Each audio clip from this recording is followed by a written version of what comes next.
আমার জীবনে বড় আফসোস থাকলো, আমি জাতির সামনে ভালোভাবে কথা বলতে পারলাম না। যারা মিথ্যা কথা বলে তাদেরই সংখ্যা, তাদেরই জনতা লক্ষ হাজারো কোটি।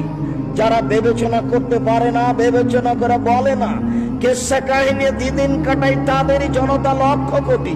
আমরা জাতির সামনে ভালোভাবে দাঁড়াতে পারলাম না, এমনিতেই চলে যেতে হবে এটা মনে করছি।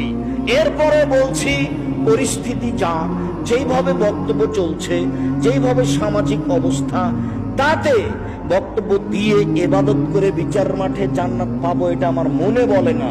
তবে যখন আমি রাস্তাঘাটে চলি, বিমানবন্দরে যাই, কোনো দেশে যাই, বিদেশে গিয়ে কোনো হোটেলে ঢুকি, তখন আমাকে বলে, আব্দুর রাজ্জাক সাহেব, আপনার কথাতে দাড়ি ছেড়ে দিয়েছি, এভাবে পোশাক পরেছি, প্যান্টটা কেটে দিয়েছি, ৫ ওয়াক্ত সালাত আদায় করি। তখন মনে একটু আশ্বাস তো